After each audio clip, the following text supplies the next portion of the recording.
In the dim light of a desolate forest, shrouded by the pallid glow of a full moon, the ancient curse played out its unending dance. For centuries, two immortal adversaries, a male werewolf named Lycaon and a male vampire known as Lysander, were locked in a relentless battle, a macabre waltz of agony that began in 1120 AD and continued to this day. Lycaon, once a formidable warrior, had been cursed with lycanthropy by a vengeful sorcerer who sought to punish him for his ruthless deeds on the battlefield. With each full moon, he transformed into a monstrous, snarling wolf, driven by insatiable bloodlust, doomed to rend flesh from bone and howl at the unforgiving sky. Lysander, a charismatic vampire, had been a scholar in life, cursed by a bitter rival who envied his intellect and charm. He roamed the night, his thirst for blood unquenchable, his existence an eternal nightmare. He was a creature of the shadows, haunting the living with his seductive allure. The curse bound them together, an unholy connection that forced them to cross paths under the pale, silvery moon. Every month, as the moon reached its zenith, Lycaon's transformation began. His agony was profound, as his human consciousness struggled against the ravenous beast within him. As his fur grew and fangs elongated, he was acutely aware of the torment he caused, but powerless to stop it. Lysander, meanwhile, could feel the curse's pull as the moonlight beckoned him.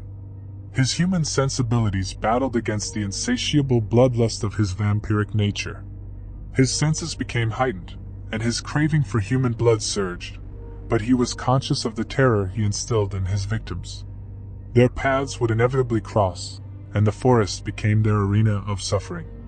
Lycaon, with his monstrous strength, lunged at Lysander with gnashing jaws, while Lysander's supernatural speed allowed him to evade the vicious attacks. Their cries of pain echoed through the woods, each slash and bite inflicting excruciating torment. Yet, as the centuries passed, a twisted bond formed between them. They began to sense each other's pain and anguish, a dreadful connection that transcended their animosity. Their fierce battles gave way to moments of twisted intimacy, as they learned to read each other's movements and anticipate their pain. Lycaon would see the agony in Lysander's eyes when his claws raked his immortal flesh, and Lysander would hear the mournful howls he couldn't suppress. Despite the eternal battle, they became intertwined in a sinister ballet, their suffering and loneliness mingling with the unquenchable thirst for each other's defeat. As the moon's light waned, the curse would release them from their torment. They'd be left battered and bloodied, knowing that they would face each other again under the next full moon. The endless cycle of pain, hatred, and tragic connection continued, an unbreakable curse that had persisted for centuries, and would persist for centuries more. In the shadowy depths of the accursed forest, the eternal struggle between the male werewolf Lycaon and the male vampire Lysander continued, two immortal creatures trapped in a nightmare of their own making, their tortured souls forever bound by the cruel hand of fate.